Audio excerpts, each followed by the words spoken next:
Hey, what is happening, you stunning Stantler? Coming at you with my Ascended Heroes buy list and set review video. Now, I couldn't find a website or like a page that has like the full set list broken down on it. But I'm pretty sure all of the new cards are listed here on PokemonProxies.com. So if I missed anything, let me know in the comment section down below as far as like a relevant new card coming out in Ascended Heroes that could actually be competitively viable, or you think it could be competitively viable. I think this is all of those cards here. So those are the ones we're just going to be going through and I'll be talking about all of the cards, and I'll be letting you know which ones I think are competitively viable and then do make their way onto my buy list. The buy list will be in the description below. And for any of my previous buy lists, I do have a channel in my Discord where I put them all. So if you're curious about my previous buy list for previous sets, or want to know where the buy list will be posted for future sets, it'll be in my Discord as well in the buy list channel. Let's get into it. Starting off with the Beautifly line, the Wurmple, the Silicune here has the ability Cascading Cocoons. When you play this card to evolve one of your Pokemon, during your turn, you may use this ability, search your deck for a Cascoon or a Silcoon, and put it onto your bench and shuffle your deck. The Beautifly has the Energy Straw attack that does 80 damage times the number of energy you find in your opponent's hand. And then Stun Spore, 40 damage, flip coin if heads, your opponent's deck is now paralyzed. Never a bad panic button to have on any card. The Cascoon here is the trading places for a single grass switches Pokemon with one of your bench Pokemon. And then finally the Dustox, which is a pretty big combo for this deck because you'll be able to use the Silcoon to set up a bunch of Silcoons and Cascoons that can become Beautiflies and Dustox. And the Dustox has the Rustling Winds. Once in your turn, you may flip a coin. If heads, return an energy attached to your opponent's active Pokemon to their hand. For 2 grass energy, does 100 damage. Your opponent's active is now poisoned and asleep, which also actually isn't terrible, but main attacker, of course, with this deck is going to be the Beautifly, and I don't think the deck will be competitive, so did not make its way onto the buy list here, but will definitely be a deck I'll probably try out at some point. The Dustox Beautifly deck. Try and hit hard with the Energy Straw. The first card that did make its way onto my buy list is Entei. As a one of, you never know when cards like this are just going to be a good inclusion in, well, for Entei specifically, a fire deck. Fire deck inclusion as a one of. It's got that Flare Fall, 2 fire energy, 30 damage. If you have at least 4 fire energy in play, this attack does 90 more damage. You never know when you're going to want a one prizer to like initiate some aggression without having to put a multi-prize Pokemon in the active or a more important Pokemon in the active while still putting some pressure on your opponent. The 3 retreat cost is a little bit hefty, but yeah, did make its way to the buy list as a one of. Up next, we got the Numel here, 80 HP. Incandescent Body. If this Pokemon is in the active spot and takes damage from an attack from your opponent's Pokemon, the attacking Pokemon is now burned. And we've got the camera up to go with it, that Burn and Grill. If your opponent's active isn't burned, its attack does nothing. For a single fire energy, it does 110 damage if they are burned. So you'll be looking at least 130 damage. And I think this will be a cool inclusion in the Mega Camera Up deck. Both these cards will be, but once again, not competitive. I don't think Mega Camera Up EX is far from competitive. So cool additions to a cool deck in the Camera Up deck, but did not make their way onto the buy list. Snorunt did make its way onto the buy list as a 4 of, and so did the Mega Froslass as well. The Snorunt, of course, upgrade in the HP department over the other Snorunts. They only have 60 HP. This one does have 70. Mega Froslass EX, 310 HP. Rebellion for a single water, does 50 damage times the number of cards in your opponent's hand. And then that'll probably be the main attack you utilize with this card. It does have the absolute snow attack here for water double colors, 150. Your opponent's active is now asleep, but I don't see you getting that set up in any kind of Froslass deck reasonably. I'm sure it could happen, of course, but this will mostly be like a tech attack inclusion in Froslass decks. Froslass does seem like it's going to be pretty good moving forward still. It's a pretty good card right now. It's just not like in any top meta decks, but a good card nonetheless. And this would be like a decent inclusion, maybe. Now, something like Iono does rotate pretty soon.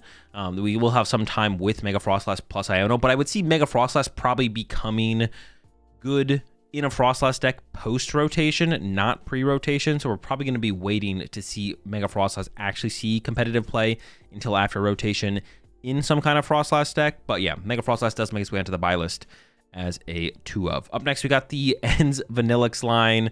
Vanillite, Vanillish. The Vanillite does have the Call for Family attack. Vanillish here, and this one is just pretty bad, I'm not gonna lie. It's got that layered snow attack for 2 colorless energy, place damage count on your opponent's Pokemon until their damage is doubled. Blizzard for water double colorless, 10 damage to each of your opponent's bench Pokemon. Just nothing great here at all. Up next, there's the Frostmoth line. Got the Snom here, only 50 HP, and then the Frostmoth, 110 HP, Inviting Wing. Once your turn, this Pokemon is in the active spot, you may use this ability. Each player draws a card for 2 water, 90 damage, and move a water from this Pokemon to one of your bench Pokemon. So there's obvious synergy here between the Frostmoth and the Mega Froslass EX, although I don't think that's going to be the best way to play the Mega Froslass card. So the Frostmoth did not make its way onto my buy list, but that'll be another cool way to play the Mega Froslass. We'll be comboing it with the Frostmoth. The Glastrier did make its way onto my buy list, actually. It's got the Ice Shot for a single water energy, does 20 damage and 20 damage to one of your opponent's bench Pokemon. Once again, kind of like the Entei, you never know when you're just going to want some kind of weird one-prize Pokemon that attacks for a pretty efficient attack cost to kind of just like set up KOs or just start to put some damage in play and start to build up towards some bigger combos later on. Like if you're just a little bit damage short on taking one-hit KOs in a certain matchup, maybe you initiate with the Glastrier with the Ice Shot to set up that initial damage, and then go for those one-hit KOs on following turns. You never know. Up next, so one of on the buy list from the Glastrier. Up next, Mega Elektross also made its way into the buy list as a 2 of. I actually think this is just like a pretty... It's not like a main deck card, but I think it's a pretty powerful card to just have alongside such powerful energy acceleration on the electric. Of course, the electric, great with its Dynamotor ability. It hasn't seen a ton of competitive play yet, but you can't deny how good the card is. And then if you could just sometimes evolve it into Mega Elektross EX, it has 350 HP. It's got the Split Bomb for 2 lightnings. Its attack does 60 damage to 2 of your opponent's Pokemon. And then the Disaster Shock as well for triple lightning or 190 damage. You may discard up to 2 lightning energy from this Pokemon. If you do, your opponent's active is now paralyzed. I don't think Mega Elektross is going to be a deck in itself, but like I said, this is not a bad inclusion to have in any electric deck. So 2 of the Mega Elektross onto the buy list. I can see it being like a pretty big part of an electric deck, but it's probably not going to be like your overall main focus. Some kind of like lightning box it could make its way into, or something like that. Maybe a Mega Dragonite deck, I'm not sure. Stunfisk made its way into the buy list as a 1 of. It's got that jumping trap for a single lightning energy. The defending Pokemon can't retreat during your opponent's next turn. We have so many retreat lock Pokemon in the format, and they're printing 2 more in Ascended Heroes. We'll get to the other one, which is also a Stunfisk here in just a second. This one is a little bit different from a lot of the other ones, though, because similar to the old Mawile that did no damage base, but then increased the damage your opponent's active Pokemon took, this one similarly does that during your opponent's next turn, or during your next turn, the defending Pokemon takes 100 more damage from attack. So you're not going to be able to trap things in the active as long, but it does require a lightning energy to make its attack work. So I could still see this thing being played in decks that have lightning energy as a way to trap your opponent's Pokemon in the active, to buy yourself some time, set up some plays, stuff like that. Up next, we got the Heliolisk. Didn't make its way into the buy list, but this is one of the cards that I'm actually really, really excited to play. I'm a big fan of the Canari card, supporter card coming out of this set, and the Heliolisk obviously combos with it because its ability says if you played Canari from your hand during this turn, you may use this ability once during your turn, search your deck for 2 basic lightning energy and attach them to this Pokemon, then shuffle your deck. And then powerful Bolt.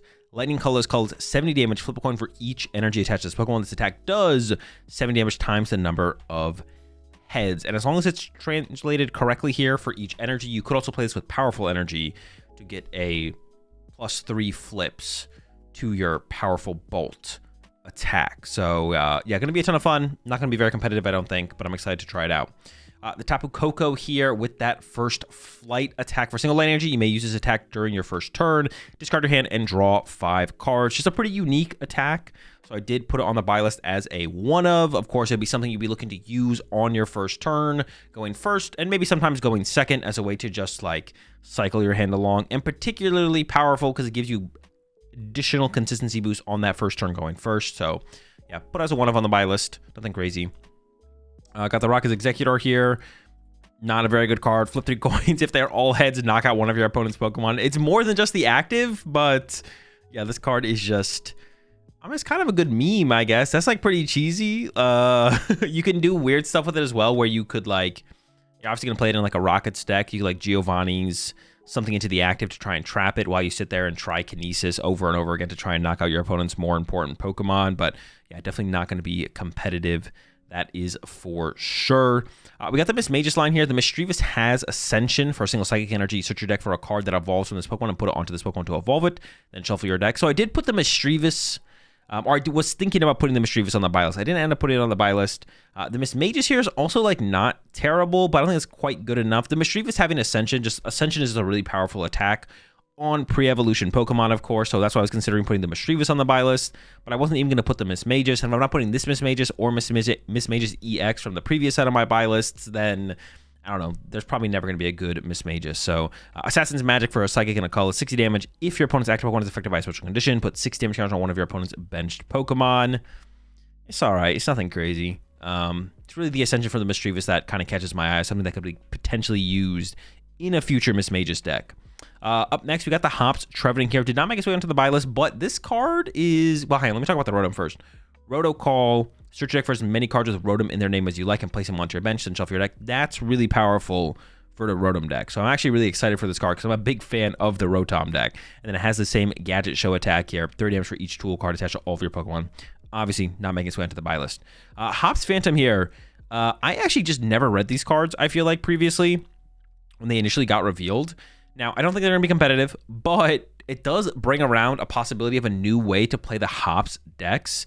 You have the Hops Phantom here, which has Splashing Dodge for a single Color Energy. It does 10 damage, flip a coin. If heads during your opponent's next turn, this Pokemon can't be affected by damage or effects of attacks, which by itself isn't great, but once you get the other Hops cards involved, like the Stadium, the Snorlax, and the Choice Band, you could be hitting for 100 damage and then getting heads and not being able to be attacked by your opponent on their turn. Or this Pokemon specifically won't be able to be damaged, which is like pretty good. And I think brings about the possibility of like a pretty cool one prize Hops deck where you initiate with Splashing Dodge and then you have the Hops Trevenant, of course, with the Horror Revenge for a single colorless energy, 30 damage. During your opponent's last turn, if any of your Hops Pokemon were knocked out by damage from an attack, this attack does 100 more damage. So you're looking at 130 base, plus the Stadium 160, plus the Snorlax 190, plus the Choice Band, Hops Choice Band 220. That's not bad. You got Hops Cram as well. You could also, because this attacks for a colorless, Hops Cram attacks for a colorless energy, you could just like attach return to your Snorlax and set up that as an attacker. So like a one prize Hops deck is like very reasonable between all of these cards. So that's pretty cool actually. And that seems kind of sick. And I didn't have a realization at all that that was like gonna be, that was like a thing, because I just didn't actually read the Hops Trevenant or the Hops Phantom, I think. Definitely not competitive, but pretty cool nonetheless. We've got the Spectrier here. It is on the buy list as a one of. Now, the only real way to take advantage of this card that I foresee is with Gardevoir. Of course, sometime in the future, we might be able to get enough Psychic Energy on this thing to actually get value out of it past Gardevoir. But it's got that Phantom Beat for Psychic Colorless. Discard all energy attached to this Pokemon. Place 12 damage counters on one of your opponent's Pokemon. It's pretty good type attack. Gets around Shaman, stuff like that.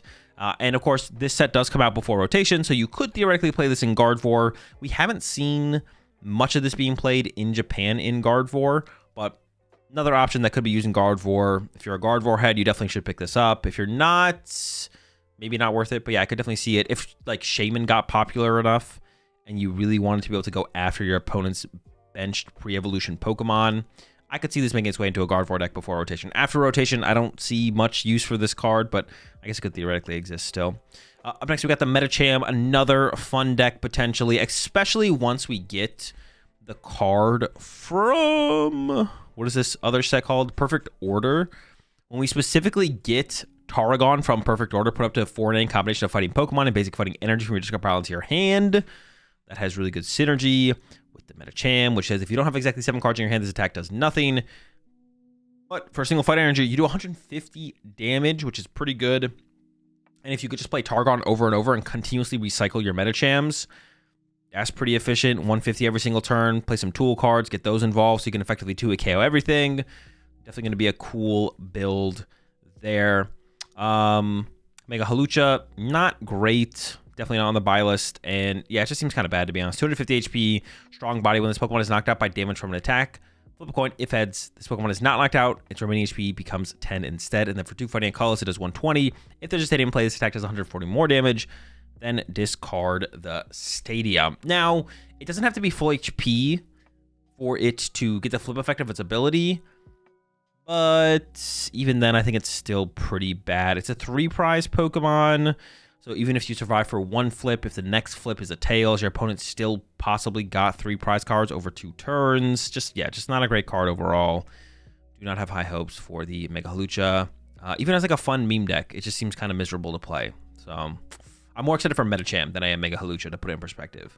Up next, we got the Colossal here, the Roly-Poly, the Carkol, and then the Colossal. This attack does 140 damage to one of your opponent's Pokemon. If you don't have 10 or more basic fighting energy cards in your discard pile, this attack does nothing for a single fighting energy. I don't know, I just kind of like the idea of this card. This card just seems kind of cool.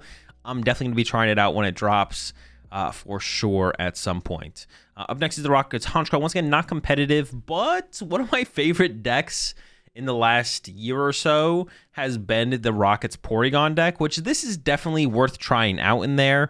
For 2 colorless energy, it's got the Rocket's Feathers, and you can discard any number of supporter cards with Team Rockets in their name from your hand, and then you do 60 damage for each card discarded this way. So you discard 6 supporters, doing 360 damage. That's pretty good. That's a pretty big hit. That 1-hit KO is basically everything in the format. And then at a certain point, your Porygons are also 1-hit KO and everything. So a little bit of an extra early game option. Because one of the things that the Porygon deck actually does struggle with a little bit is Pokemon. Like continuously churning out Porygon after Porygon after Porygon. But if you can initiate with the Rocket's Honchkrow instead, and then fall back on the Porygon after that, that might make things work out a little bit smoother for the deck. So excited to try this out in the Porygon deck, but did not make its way onto the buy list, of course. We got the Mega Scrafty EX here. Once again, not a very competitive card, 330 HP. Counter Cowl. If this Pokemon is in the active spot, when it takes damage from attack from your opponent's Pokemon, place 5 damage counters on the attacking Pokemon. And then for Dark Colorless, Outlaw Leg, 160, choose a random card from your opponent's hand and discard it, and discard the top part of your opponent's deck. So pretty good synergy with Unfair Stamp for sure. And I don't know, pretty aggressive discard disruption. Because of its ability, you're probably most of the time effectively 2-hit KOing your opponent's active Pokemon. We have Toxtricity in the format, of course, to play this with. So there's some cool things you can play this with, but nothing too great. You will be able to play with Iono for a couple months as well for further late game hand disruption to combo with the Outlaw Leg. But yeah, my hopes for Scrafty are pretty non-existent, I'm not gonna lie. I don't think Scrafty's cutting it here. Moving right along, we've got the Petron here. If this Pokemon is knocked out by damage from an attack from your opponent's Pokemon, search your deck for 1 card and put your hand in the shelf of your deck. And then the Mochi Run during your next turn. This Pokemon's a Mochi Run Rush. Mochi Rush does 50 more damage for a single Dark Energy, doing the 20 damage. So yeah, this card is okay, I guess. Not great. The Petron's not great. Got the King Gambit here. Attacks used by this Pokemon deal 30 more damage to your opponent's active Pokemon for each prize card your opponent has taken. And then the Double Edge Slash for 2 metal energy does 180 damage and then 50 damage to itself. With Metang, honestly, this card seems kind of okay. Also, we have Genesect DX in the format as well. So you can get energy and play with Metang and just kind of chain King Gambits with your Genesect from there. And yeah, I mean, after your opponent's drawn 5 prize cards, you're doing 330. KO's Charizards, KO's Dragapults. But that is quite a ways away, so you're 2-hit KOing most of the stuff in the early game, and then you have to build up towards that bigger damage. Playing something like Maximum Bell in here would probably be good, so you can get those big 1-hit KOs a little bit sooner. Maybe something like a Defiance Band could get involved as well. But yeah, definitely not on the buy list. Up next, that did make its way to the buy list, is the Mega Dragonite EX. There's a lot going on for the Mega Dragonite EX. I did include it on the buy list as like a 4-4-2, because it's not all about the Dragonite with its evolution line. The Dragonair, there's a lot of power in the Dragonair here. Once on your turn, you may use this ability. If this Pokemon has any energy attached to it, search your deck for 1 evolution Pokemon, reveal it, and put it into your hand, then shuffle your deck. That's a pretty powerful ability to have on any Pokemon in any deck. Now, it does need an energy on it, which does limit it a little bit with how aggressively you'll be able to set this up and set up your attackers for turn. But if you can get there, depending on what kind of deck you're playing, I mean, it's going to be a pretty useful ability to have turn after turn. And the Mega Dragonite brings a pretty useful ability on top of that as well with the Sky Transport. Once on your turn, you may use this ability to switch your active Pokemon with one of your bench Pokemon. And its attack's not bad either. For a Water Double Lightning, it does 330 damage, discard 2 energy for this Pokemon. But even if you played this card without ever possibly using its ability, simply taking advantage of the Dragonair's ability and the Dragonite's ability could warrant playing this in decks in the future. Infinite mobility from the ability.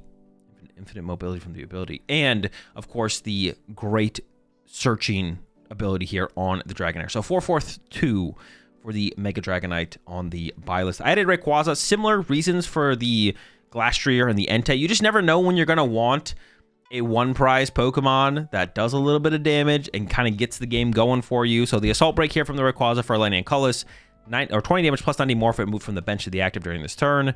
You never know when you're going to want some weird one prize Pokemon just to get things going in a match. So one of Rayquaza on the buy list. And Zekrom, of course, maybe the best card coming out of this set, I guess besides Pokepad. It's got the Shred for 3 colorless, 70 damage, and then of course the Rampaging Thunder, 250 damage for Fire, Lightning colorless. But of course you're going to be utilizing Zoroark to get access to these attacks for the double dark energy on its attack. So yeah, and Zekrom, 2 of on the buy list. I don't really need to talk about the Noivern, I don't think. I'm going to go ahead and skip the trainer cards for now because there are some other Pokemon cards to take a look at, and then we'll circle back to the trainer cards after that. Got the Erica's Vileplume EX here. I am pretty excited to try out the Erica's deck because it just looks kind of fun. Erica's Tangela has a broken ability, Gathering of Blossoms. Once on your turn, you may use this ability, search your deck for an Erica's Pokemon, reveal it, and put it into your hand. That's just good. And then we have the Erica's Vileplume that does 4 damage for each Erica's Pokemon you have in play for a grass and a colorless. Pretty good. There's also the Erica's Vileplume EX. Once on your turn, you may heal 30 damage from each of your Pokemon. For Grass, Colorless, Powder Bloom 160. Your opponent's active is now poisoned and asleep. So the ability is kind of interesting. The attack's not very good. It's really all about the Tangela and the Victory Bell, of course. Could make a pretty cool deck there. We have the Mega Meganium here on the buy list as a 2 of. It's got the Giant Bouquet for 3 colorless energy. This attack does 50 more damage for each grass energy attached to this Pokemon. And of course, it's a Meganium, so it evolves from the Bayleaf that the other Meganium evolves from. There's Vitality Force in the format. If you have 2 basic grass energy on the Mega Meganium, you're doing 270 damage. If you have 3 grass energy on the Mega Meganium while you have another Meganium in play, you're doing 100 more damage, 370 damage. That basically one-hit KOs everything in the format. That's not that hard to set up. That's pretty good. Both of the Pokemon coming through the same evolution line is also makes things a little bit more efficient. Just play like a 4-4-2-2 Meganium count or something like that, and you're one-hit KOing all of your opponent's Pokemon. That's not bad. I don't know. It seems pretty good. So yeah, 2 of on the buy list for the Mega Meganium. The Charizard Y also made its way onto the buy list as a 2 of. Now, this is probably more so thinking ahead towards rotation a little bit here. I don't know if pre-rotation this card will see a ton of play or any play, to be honest. Maybe, though. Its attack is pretty good. For 2 fire and a colorless, discard 3 energy from this Pokemon. Its attack does 280 damage to one of your opponent's Pokemon. And it does specify 3 energy, not specifically 3 energy cards, which means you could attach like an ignition energy to this plus 2 fires, and then just discard the ignition to do 280 to one of your opponent's bench Pokemon. And on the next turn, just attach a single energy for turn and then do another 280. That's not bad. And I could definitely see, specifically post-rotation, having like a Charizard, Mega Charizard Y, Mega Charizard X deck where you want like 2 of each of them so you don't prize them. So it's made its way onto the buy list as a 2 of. Definitely pre-rotation, I'm a little bit less hype on this card, but I think post-rotation is where we'll see it shine. Mega Emboar here, could be cool in an Emboar deck. 380 HP, Fire, Colorless, Crimson Blast, 320. This Pokemon does 60 damage to itself. Not on the buy list. Same thing with the Mega Froslass, did not make its way to the buy list. 370 HP, Mortal Crunch for Water, Colorless. 200 damage. If the opponent's active has any damage counters on it, this attack does 200 more damage. Just a lot to set up. You know, so basically want to KO everything, though, if you're able to pull off the combo. But you have to find damage, get the damage on them ahead of time. Get 2 Water and a Colorless on this. Pre-rotation, I don't see us doing anything. Post-rotation, Baxcalibur rotates, which would be like probably the main way to get energy on this card. So I don't see a future for the Mega Froslass at all. It seems a little bit too much, a little bit too clunky. I'm going to skip some cards here. Make our way down to the Stunfisk EX. Big bite for a single fighting energy, 210 HP. That if any Pokemon can't retreat during your opponent's next turn, 30 damage. Another retreat lock Pokemon, a lot more HP. It is worth 2 prize cards. But if you're playing this card, you probably are taking way more advantage of the HP than your opponent's going to be able to take advantage of the fact that it's worth 2 prize cards. Yay, another retreat lock Pokemon, just what we needed. I don't know. Why are they making so many of these things? It's insane. We got the Larry's cards here. We got Larry's Dunsparce. 70 HP, you can Buddy Pop him for it. Then Larry's the Dunsparce EX. Flip a coin for each energy attached to this Pokemon. This attack does 80 damage for each head. Energy, not energy card, so it does work with Ignition Energy to provide 3 flips for the Work Rush. And then it does have, or just combo with, of course, Larry's Kamala here. Once on your turn, if this Pokemon is on your bench, you may attach an energy card from your hand to your active Larry's Pokemon. Energy card, not basic energy card, so you could accelerate special energy with the Kamal, including Ignition Energy. So you could hit pretty hard with the Lariat on Sparse once again. I don't think it's competitive, but it's pretty cool. It sounds like a fun deck to me for sure. Another card, another combo I'll be looking forward to trying out when the set drops. Final card here did make its way onto the buy list. This one is, I was a little bit iffy when I first read it. I wasn't convinced, but I reread it again, thought about it a little bit more, and I could see this card being okay as a setup Pokemon here. Mega Audino EX here. Single colorless energy, flip 3 coins for each head, search your deck for up to 2 basic energy cards and attach them to your Pokemon in any way you like, then shuffle your deck. Even if you just get 1 heads, that still accelerates 2 energy for the energy attachment on the Mega Audino. If you get 2 heads, that accelerates 4 energy. Now, what energy are we getting and where are they going? Well, it never hurts to set up Monkey Dory, so we could do that. You could play this. Now, I don't think this will be viable until rotation as well. I guess I'll say that about this card. This card is releasing with Ascended Heroes, but I don't think we'll ever see this card see play until rotation happens. But I put on the buy list as a 2 of. I mean, Turbo Energized was a pretty good card. This is effectively Turbo Energized with a higher upside. Of course, you could get 3 tails, but that's pretty unlikely. You're probably going to get at least 1 heads there out of the 3 coins. And then if you get 2, you're really feeling pretty good. And then if you get 3, you probably don't even take all 6 energy because you probably don't have anywhere to put it. So you probably just take like 4 to 5. Yeah, I don't know. I feel like there's some potential here for this Mega Audino. So made its way to the buy list. First supporter on the buy list is the Waitress here. Look at the top 6 cards of your deck. Choose a basic energy card you find there. Attach it to one of your Pokemon. It's all right. It is a supporter, so it's a little bit slow in comparison to other forms of energy acceleration that'll even be coming out in the set after that, like Rose's Encouragement. But I think there is still potentially a home for this card in the future somewhere.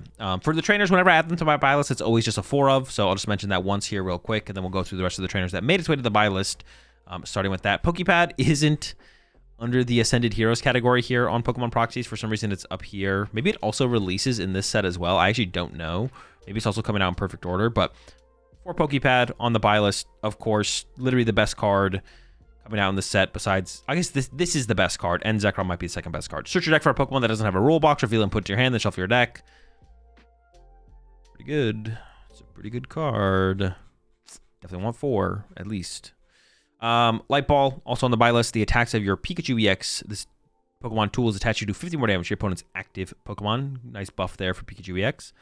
Thick Scale, the Dragon Pokemon this card is attached to takes 50 less damage from your opponent's Grass, Fire, Water, and Lightning Pokemon. Usually tool cards like this aren't great, but this does cover quite a wider range of types than most tool cards like this usually do. So I'm going to go ahead and make a bet that Thick Scales will be played in a competitive deck at some point. Canari, I think this card is super powerful. We might just not have the Pokemon to go with it quite yet. Discard 1 card from your hand. In order to use this card, search your deck for up to 4 lightning Pokemon, reveal them, and put them into your hand, then shuffle your deck. That's just like, that's a lot of value. Like, I don't know. I just think it's good. Also, really good with Iono's Belly Bolt. For sure. Night Mine, attacks used by each Terra Pokemon in play, both yours and your opponent, cost colorless less. So those are all on the buy list. Like I said, for trainer cards, it's just all 4 of us on the buy list. No, this did not make its way to the buy list. Definitely full meme deck territory. You can only play this card if you have Ensar Manitan, Ensar EX, Ensar Shiram, Ens Zekrom, Ens Klinklang, and Ens Vanillix in play. During this turn, if your opponent's active Pokemon is knocked out by damage from an attack from one of your Ens Pokemon, take 3 extra prize cards. That is something for sure. Yeah, I don't think anyone's going to be doing that in competitive play. All right, that's it. That is my Ascended Heroes buy list / set review. If there's any cards that are missing from PokemonProxies.com here that you think should have been on the buy list, let me know in the comment section down below. Let me know if any of the cards from here that I didn't put on my buy list you think I should have put on my buy list. Why do you think they'll be competitively viable? Comment section down below, and I'll catch y'all in the next video. Peace.